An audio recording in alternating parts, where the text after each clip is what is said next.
السر المهم اللي خاصك ديريه في فترة التحاميل هو شرب السوائل بكثرة. ومع التحاميل في هاد الوقيته ولاو جوج ديال المشروبات، يا اما كديري بروتين يا اما كديري الزريق. ولكن الحاجه اولا السؤال اللي كطرحيه على نفسك اولا اللي كتجي طرحيه عليا في الواتساب هو شنو الفرق ما بين الزريق وما بين البروتين، واش ندير هذا ولا ندير هذا. في هاد لا فيديو غنشرح لك كلشي. السلام عليكم البنات، كي دايرين؟ لاباس عليكم؟ بخير؟ اموركم هانيه؟ كنتمنى انكم تكونوا بخير وعلى خير. ومرحبا بكم معايا في هذا لا فيديو اللي غادي نحضر فيه البروتين ريو سات اللي كتاخذوه من عندي. وغنشرح لكم الفرق ما بين البروتين والزريق وشنو كيكون فيهم وشنو اللي خاصنا نديرو باش نحصلوا على نتيجه اللي هي زوينه. البروتين اولا الزريق هما بجوجهم يعني نفس الشيء، كيعاونوا اولا مشروبات مرافقه للتحامل، ولكن انا بالنسبه ليا كنفضل ان الزريق يكون مرافق للحسه. علاش مرافق للحسه؟ لان الزريق ما فيش غير المكسرات وكيكونوا فيه غير 4 ولا 5 ديال المكسرات. والزريق الا بغيتي تسمني به، واصلا حنا في الصحراء كنا كنديروا الزريق غير بكاوكاو، يعني تقدري ديري غير يعني حاجه وحده ولا مكسرات ديري فيها غير تختاري منه غير نوع واحد وتطحنيه. والزريق كيدار فيه بعض المنتوجات اللي هي من القمح بحال سيغيلاك، بحال قوفيا، بحال الشعير. والشعير زوين بزاف في الزريق، علاش؟ حيتاش كيفتح الشهيه.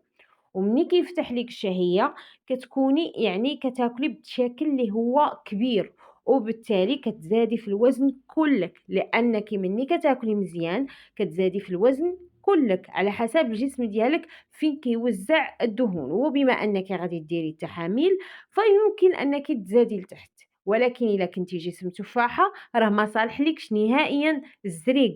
وعاوتاني باش تعرفي راه الزريق فيه حتى بعض الأعشاب، بحال مثلا نقدر ندير اللوز وكاوكاو والقرقاع، وندير الصوجا وندير الحلبة وندير مثلا شوية ديال نجمة الأرض مطحونة، وندير مثلا شوية ديال النافع وشوية ديال حبة حلاوة.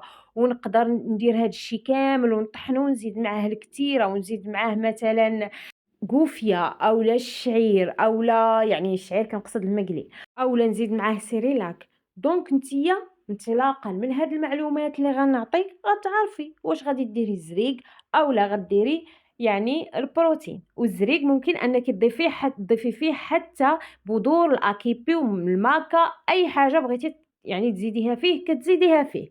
متفقين؟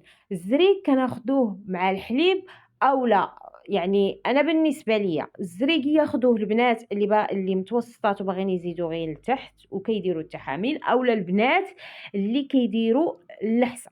وفي المقابل ما ياخدوش اصحاب جسم التفاحه لانه يقدر يزيدهم الفوق. والزريك كيتطحن مع الحليب، ممكن تطحنيه مع بيرلي، ممكن تهزي معلقه وديريها في دانون. متفقين البنات؟ ندوزو البروتين. البروتين البنات هو مجموعة من المكسرات برازيلية البنات. المكسرات البرازيلية كاينين بزاف ديال المكسرات البرازيلية، ما كاينش غير نوع واحد. وكاينين عندهم في البرازيل مكسرات كطلق الزيت ومكسرات اللي هي ناشفة. فكتجمعي مجموعة ديال المكسرات على حسب شنو لقيتي، كتسولي يعني تمشي عند العشاب ولا العطار ولا لاي واحد اللي قريب لك قولي ليه واش عندك مكسرات البرازيلية. كتجمعي يعني مجموعة من المكسرات. المشكل أن المكسرات البرازيلية غالية بزاف، خاصة المكسرات اللي كتكون مستوردة وكتكون يعني كل شريتيها مثلا كنتي غتخدمي بهم في البروجي ديالك ولا شي حاجة. فبحال مثلا أنا راه كناخدهم من عند شركة خاصة كتستورد هادوك يعني ما كتستورد من برا بحال هاد المكسرات وداكشي ديال برا، وكيعطوك يعني بلا فاكتور بكل شي داكشي ديالو. فهمتوا؟ باش تكونوا واضحين. ولكن انت تقدري تمشي عند عشاب ولا عطار تسوليه واش عنده المكسرات البرازيليه. الا لقيتي غير واحد خذيه. راه خاصك تعرفي بان مثلا الجوز البرازيلي راه فيه نسبه عاليه ديال البروتين لدرجه انه مسموح فقط انك تاكلي حبه واحده في النهار. وفي راسكم راه صالح بزاف لصحاب الغده الدرقيه اللي عندهم نشاط الغده الدرقيه، راه صالح لهم الجوز البرازيلي او اللوز البرازيلي. نقصد اللوز ماشي الجوز.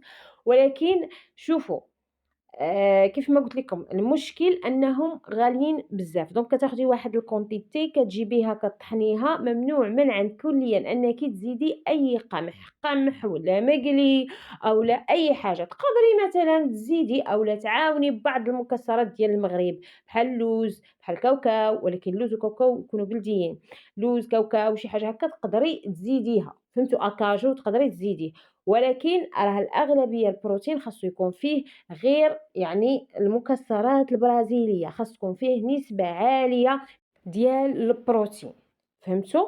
والبروتين فاش غادي نحتاجوه؟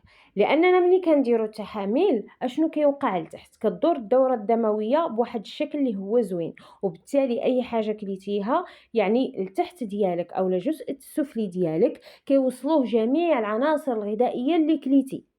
وبالتالي مني كيوصلوه جميع العناصر الغذائية اللي كليتي فكيوصل حتى البروتين، والبروتين داخل في تركيب العضلة، دونك العضلات كيبداو يستافدوا من دوك الماكلة، يعني كتستافدي من الماكلة وفي نفس الوقت كتبداي تخزني الدهون، وبالتالي كتزادي فقط في الجزء السفلي ما كتزاديش في مناطق أخرى.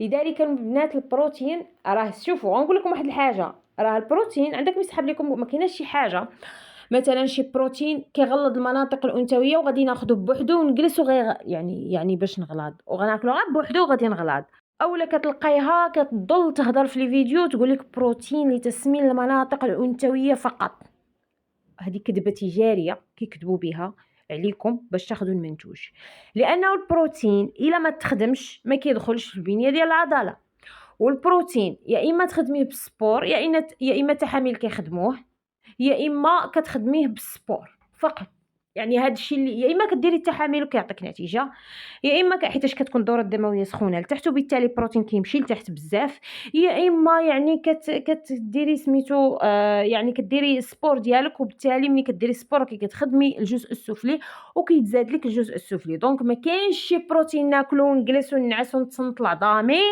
وغادي يغلظ ليا لتحت.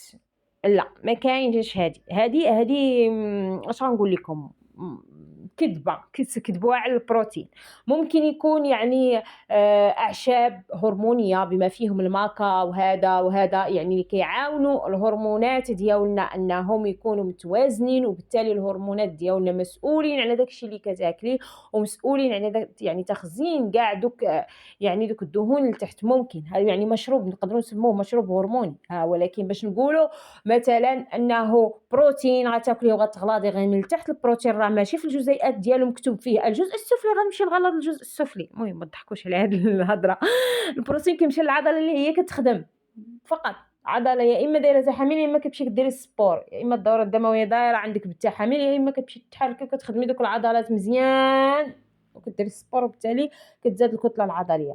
متفقين البنات؟ متفقين. غتكونوا فهمتوني دابا مزيان؟ غتكونوا فهمتوني. دونك شنو غادي ديري؟ بالنسبة للبنات اللي عندهم جسم التفاحة نيشان البروتين، كنتِ بالنسبة للبنات اللي عندهم يعني جسم ساعة رملية أولا ديجا كيغلظوا من التحت أولا كيديروا اللحسة سيري للزريق، متفقين؟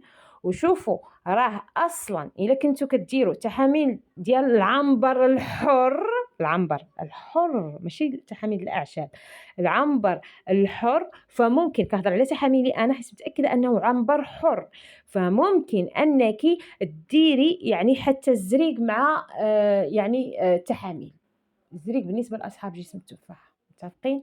هكا البنات غنكون وصلت للنهاية ديال الفيديو، نتلاقاو إن شاء الله في فيديو جديد ونتمنى نكون جاوبت على السؤال اللي كيدور لك في الراس، بسلامة، باي باي.